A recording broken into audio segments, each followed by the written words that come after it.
Այսօր որոշել եմ պատրաստել տորտ իրիսկա։ Վերցրել եմ 5 հատ ձու, 250 գրամ շաքարավազով հարելու եմ։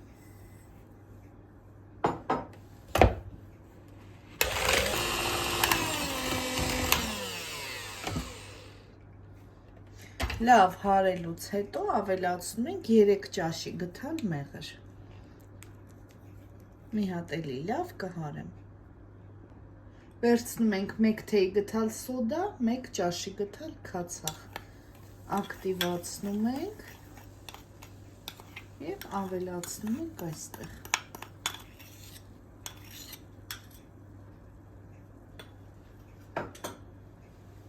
Մի հատ էլ կհարեմ։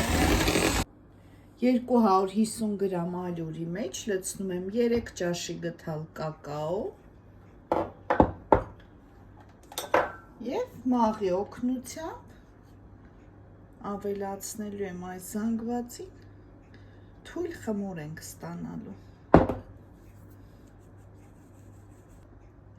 Խմորը պատրաստ է, ահա, այսպիսի թույլ խմոր ենք ստանում։ Բաժանելու ենք 3 մասի հավասար, 3-4 նույնիսկ, և տարածելու ենք այսպես յուղաթղթի վրա։ Ջեռոցը նախօրոք տաքացրեք 180 ջերմաստիճանում, թխվելու է մոտ 10 րոպե։ Զգուշությամբ լավ տարածում ենք։ Ահա, այսպես գեղեցիկ, հավասար տարածում ենք։ Շերտերը պատրաստ են, 3 հատ, ահա, այսպիսի շերտեր են ստացվել, թողել եմ լավ սառի։ Հիմա կպատրաստեմ կրեմը։ Վերցրել եմ 250 գրամ կարագ, շաքարի փոշիի հետ, լավ հարելու եմ։ Մոտ 100 գրամ է շաքարի փոշին։ 1 տուփ էլ եփած խտացրած կաթ ենք ավելացնում, կարագի հետ լավ հարում ենք։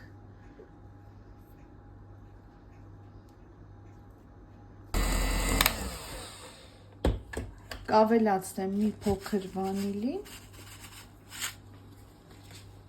և 1 ճաշի գթալ կակաո։ Լավ հարում ենք, մեր կրեմը պատրաստ է։ Հիմա տարածում ենք կրեմը, շատ համեղ կրեմ է ստացվել։ Հավաքում ենք մեր տորտը։ Պատրաստ է արդեն տորտը, շերտերը հավաքել եմ, հիմա պատրաստում եմ գանաշը։ Վերցրել եմ 200 գրամ մուկ շոկոլադ, այստեղ ավելացնելու եմ 300 մլ սերուցք, 30%-անոց և դնելու եմ մարմանդ շատ թույլ կրակի վրա կամ գոլորշու վրա կարող եք դնել, մինչև լավ պնդանա։ Արդեն պատրաստ է, լավ շոկոլադը հալվել է, տեսեք, մի փոքր էլ կարագ կավելացնեմ, մոտ 50 գրամ, լավ կխառնեմ և կթողնեմ սառի, մոտ 1 ժամ, այնուհետև արդեն կտարածեմ խմորեղենի վրա, վերջնական տեսքը ցույց կտամ։ Վերջ, պատրաստեցի, մնաց 1 ժամ սառեց, տեսեք ինչքան լավ տեսք ունի։ Սա էլ կտրատել եմ արդեն։ Շատ համեղ տարբերակ է, անպայման փորձեք։ Բարի ախորժակ ցտեսություն։